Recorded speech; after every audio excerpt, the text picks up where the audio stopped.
Mesdemoiselles, messieurs, bonsoir. En exercice de cette brigade, on va avec le Parc des Princes. Au moment où les caméras de Jean-Paul Jaune montrent le site de France, les États-Unis, au moment où les boîtes de photographes sont venues. Mais tu jouais avec la dynamite, toujours. Tu as 80 000 personnes dans un stade. C'est une donnée tragique. Vous le savez, mais pas moi. Parce que mon rêve, à moi, c'était de faire du football devant un maximum de gens, que le football soit un spectacle, que les gens soient heureux entre eux, qu'ils chantent. Autrement, j'ai toujours horreur du public. J'ai jamais été au théâtre, j'ai jamais été au cinéma. Oui, mais alors, si tu prends un individu qui ne peut pas supporter ça sans angoisse, qui est plein d'images atroces, de guerre, d'invasion, de camps, et qui ne peut pas supporter ce voisinage de la foule, et qui en même temps vit, parce que le football, c'est quand même une des plus grandes des joies du genre humain, une des plus évidentes, des plus accomplies. Cette donnée contradictoire, comment tu la vis? Je ne l'ai jamais vécu. Tu n'as jamais eu peur dans un stade? Non, j'étais au milieu du stade, protégé par des grillages. Et les 80 000 personnes? C'est le football.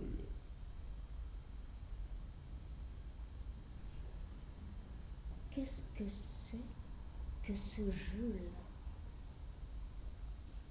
Démoniaque et divin. Un truc que j'avais en tête, parce que en 87, j'étais né déjà depuis un certain nombre d'années.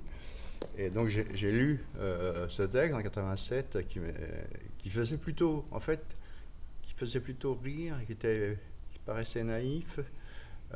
C'était aussi deux styles de bestioles qui se rencontraient, mais deux intelligences, mais complètement différentes.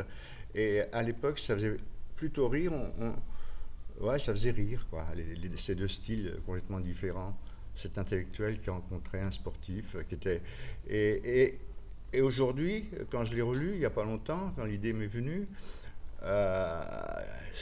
j'ai trouvé qu'il y avait des choses importantes qui se disaient, aussi bien du côté de chez Marguerite Duras, bien sûr, mais de chez Platini aussi. C'est plus qu'un interview, parce que c'est un entretien, en fait. C'est une rencontre, même. Et ils sont tous les deux seuls. S'ils avaient été sur un plateau de télévision, ils ne seraient pas lâchés comme ça, ils auraient dit les choses autrement. Et là, ils sont tous les deux tout seuls, et ils se lâchent, et peu à peu, ils se laissent aller, quoi. Et c'est ça qui est intéressant.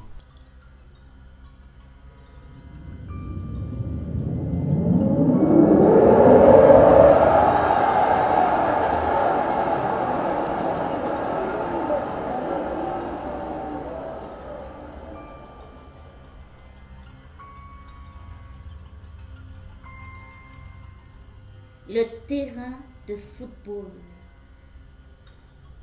Cet endroit où jouent les joueurs, où ils sont enfermés, c'est un théâtre que les spectateurs regardent. Un lieu d'affrontement, donc un lieu déjà politique. Dès que tu as un enjeu, même celui d'une victoire banale, tu as celui d'une défaite, déjà moins banale. Celle de sa justification par l'insulte. Tu ne joues plus pour jouer, tu joues contre un ennemi et tout est bon pour essayer de le salir, de justifier sa défaite. Personne n'échappe à cette horreur. Bien sûr, il n'y a pas de traduction politique de ce qui se passe pour un stade, mais déjà, il y a un rejet, un racisme, tous les mots sont bons. Toi, tu n'as jamais fait de rejet, j'en suis sûre. Jamais, c'est vrai. Il y a une sorte de pré-fascisme, de fascisme innocent qui traîne dans les stades. Comme déjà, c'est sûr, dans les écoles, dans les universités, les personnels des partis politiques. Vous savez, à part quelques exemples de matchs où il y a deux fractions dans les stades, au Parc des Princes, on est tous français, ou à Londres, ils sont tous anglais. Mais je veux dire, c'est la même humeur qui est à la base du racisme. Je ne pourrais pas vous suivre sur ce domaine que je connais très peu. Il ne la connaissait pas. Hein. Du tout. Il a fallu quand on lui a dit, veux-tu rencontrer Marie-Hélène Duras, il a dit, elle joue dans quel club? Tu vois, il ne savait pas du tout. Donc il s'est renseigné, il a vu que c'était quelqu'un de plutôt pointu en littérature, mais il est arrivé assez tranquille quand même. Il devait avoir le tract. Il devait avoir le tract. Et puisqu'il a dit après, pendant 3 heures, j'ai essayé de me sauver. Il avait le tract, mais il ne comprenait pas toujours tout, parce que bon, c'est vrai que c'est un style. Des fois, on a l'impression d'entendre une langue étrangère quand elle parle Duras. Donc, il essayait de répondre. Alors, quand il ne comprenait pas, c'était une phrase courte, ou qu'il ne voulait pas répondre, parce qu'il n'avait pas envie de répondre. Phrase courte. Donc, il était assez intelligent, assez tactique quand elle essaye de l'embringuer dans la politique, par exemple, ou le racisme. Il dit non, écoutez, moi, c'est pas mon domaine, ça, m'embarquez pas là-dedans. Il est intelligent là-dessus, quand il parle du football, que si on ne fait pas d'erreur, il y a 0-0. Pourquoi il est aimé? Je vais vous dire pourquoi il est aimé.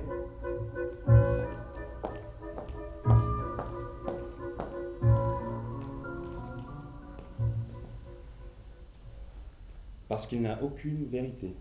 Il n'a pas de vérité. Le plus fort ne gagnera jamais contre le plus faible au football.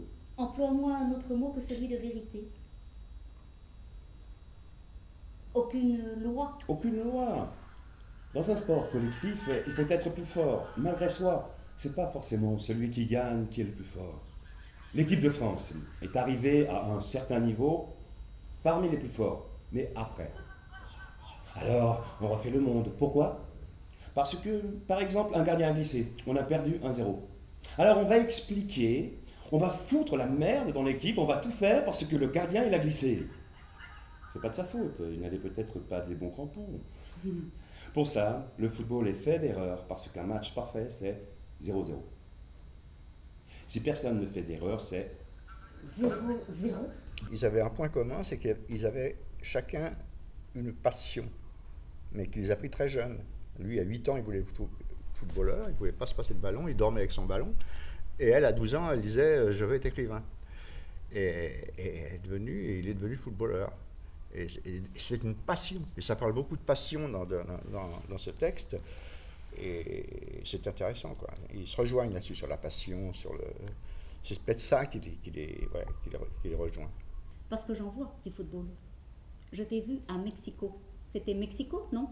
Oui, je t'ai vu. Je t'ai vu souffrir. Je voulais tuer Maradona aussi. Tu vois, hein, j'ai fonctionné complètement. le chauvinisme. Non. Encore que je crois que la notion de patrie est partout, qu'elle est là aussi, et que la nation du football remplace celle du pays natal. Mais est-ce que tu es d'accord avec le mot angélisme? L'angélisme, il n'a pas de frontières, pas de patrie. Je dois te le dire, sans toi, je n'aurais pas trouvé ce mot. Oublie-le. Je l'oublie. Là, ils font un interview, donc ce n'est que de la parole. Cette parole, elle va être reprise dans un journal, donc ça va être, disons, du discours journalistique, de l'écrit journalistique. Et après, nous, avec les acteurs, on s'empare de cet écrit journalistique, voilà, et les acteurs s'en emparent. Et après, ça veut dire que c'est pas, on n'essaie pas d'être Platini, Duras, on a la parole, tu vois, de Platini et la parole de Duras. C'est pas de la littérature, et c'en est un peu, parce que Duras, elle écrit comme elle parle comme elle écrit, mais les deux styles sont différents, quoi. Il n'y a pas de vérité. Vous allez dans le monde entier, vous voyagez dans le monde entier, on parle du football français, on est un peu le seul truc français dont on parle, en dehors peut-être des parfums et encore. Et la littérature. Et la littérature. Oui, mais si vous allez chez les enfants pauvres d'Indonésie ou de Malaisie, on ne parlera pas de la littérature. Malheureusement pour eux. Moi, je suis traduite dans 30 pays. 30 pays, ça fait plus que l'Europe et l'Amérique. Oui, mais si vous allez dans les favelas de Rio, je ne pense pas que la littérature soit très importante. Par contre, le football, ça, c'est très important. Et la difficulté, en fait, pour monter ce spectacle, c'était que on savait que ça avait eu lieu comme ça autour d'une table, et puis pendant 2 heures, ils avaient parlé. Tu peux pas faire ça, quoi. Tu vois, sauf tu peux le faire si c'est Marguerite Duras, c'est Platini qui refont leur truc. Tu vois, mais et puis c'est pas du théâtre, quoi. Donc comment faire du théâtre avec ça? Il a fallu, bon ben voilà, c'est ça l'intérêt du truc. On a cherché, quoi. Mais à 15 ans, vous saviez. Non, je ne savais rien. J'ai su à 17 ans qu'on pouvait être professionnel. J'ai été pendant 30 ans dans un milieu fermé. Depuis 6 mois, je suis dans un milieu moins fermé, où je commence à comprendre les choses plus facilement. Et c'est normal, on ne peut pas tout faire.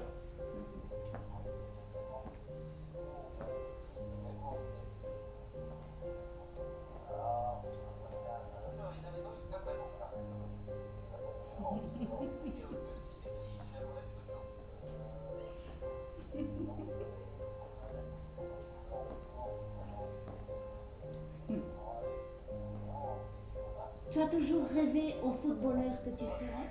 J'ai toujours rêvé au football. Non, pas au footballeur. Je ne savais pas qu'on pouvait être footballeur. Pour moi, le football, je l'ai dit, c'était de jouer devant le maximum de gens qui jouissent d'un spectacle. C'était ça mon but. Oui, mais c'était toi qui jouais. Je veux dire, dans le rêve. Ah oui, là, c'était moi qui jouais. Ah oui, là, j'étais au milieu. Alors tu vois, pour moi, pour être un footballeur de génie comme Michel Platini, il faut une vocation de martyr.